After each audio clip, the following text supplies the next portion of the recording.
ఇక్కడ చూడండి, ఇంకో అడుగు ముందుకేసింది మన టెక్నాలజీ. ఏకంగా ఏఐతో బేబీ కనేసారంట. ఆర్టిఫిషియల్ ఇంటెలిజెన్స్ ద్వారా ఐవీఎఫ్ విధానంలో తొలి శిశువు మెక్సికోలో జననం. పండంటి మగబిడ్డకు జన్మనిచ్చిన 40 ఏళ్ల మహిళ. ఐవీఎఫ్ 23 దశలు మానవ ప్రమేయం లేకుండా నిర్వహణ, వీర్యకణం ఎంపిక నుంచి అన్నంలోకి చొప్పించేదాకా అంతా కృత్రిమ మీద రోబోటిక్ సాయంతోనే. అమెరికా, మెక్సికో వైద్య నిపుణులు సాధించిన అద్భుతం అంట. చూద్దాం. బోధన్ మాజీ ఎమ్మెల్యే షకీల్ అరెస్ట్. దుబాయ్ నుంచి రాగానే ఎయిర్పోర్ట్ అదుపులోకి. తల్లి అంత్యక్రియలకు హాజరు కావడానికి అనుమతి, మళ్లీ విచారణకు పిలిస్తే రావాలని, లేదంటే అరెస్ట్ తప్పదని హెచ్చరిక. కుమారి ర్యాష్ డ్రైవింగ్ కేసులో నిందితుడిగా షకీల్. అప్పుడు ఈ కేసులోనే పంజాగుట్ట పోలీస్ స్టేషన్ మొత్తం స్టేషన్ సస్పెండ్ చేశారు. ఈ కేసేగా ఎట్టకేలకు ఇండియా వచ్చాడు కాక. ఇక అప్పుడు 3 గంటలు, ఇప్పుడు అరగంటే. స్లాట్ విధానంలో సులభంగా రిజిస్ట్రేషన్లు ప్రయోగాత్మకంగా 22 సబ్ రిజిస్ట్రార్లు నిన్న చేశారు. అయితే తొలి రోజే అనూహ్యంగా 626 రిజిస్ట్రేషన్స్ వచ్చినాయి అంటండి.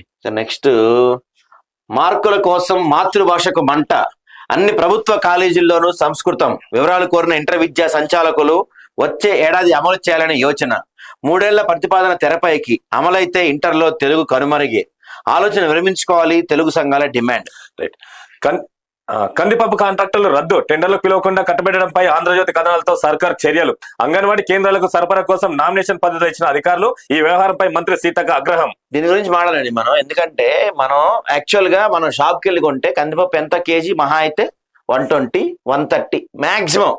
ఇక ఈ ఆన్లైన్ జెప్టో, బ్లింకెట్, స్విగ్గీ ఇట్లాంటి వాటిల్లో మనకి 150 చూపిస్తుంది. అయితే వీళ్ళు ఈ కాంట్రాక్టర్లు వీళ్ళకి ప్రభుత్వానికి కిలో టెండర్లకు పిలవకుండానే కట్టబెట్టడంపై వరుస కథనాలు కిలో 160 రూపాయలకి ఇచ్చారు వీళ్ళు ప్రభుత్వానికి. 160 ఎక్కడ లేదు 160 రూపాయలు. పోనీ వీళ్ళు రైతుల దగ్గర కొనుక్కొచ్చిందేమో కిలో 80-70 రూపాయలు. వీళ్ళు 160 పెట్టాం. ఆ కాంట్రాక్ట్ రద్దు చేశారు. ఇప్పుడు గుడ్ల కాంట్రాక్ట్ గురించి కూడా చర్చ నడుస్తుంది, అది కూడా చూద్దాం. ఈ వ్యవహారంపై మంత్రి సీతక్క ఆగ్రహం.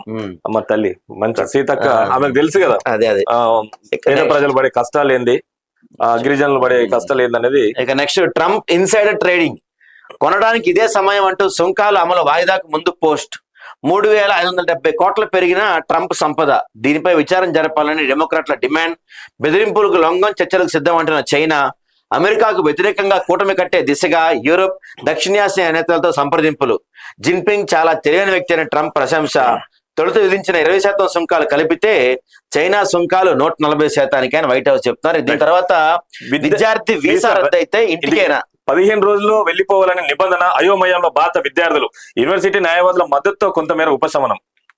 సో యూత్ వ్యతిరేక పోస్ట్ పెడితే వీసా రద్దు. సో మన భారతీయ స్టూడెంట్స్ కి అయితే ఈ ట్రంప్ నిద్రపోనివ్వట్లేదు పాపం.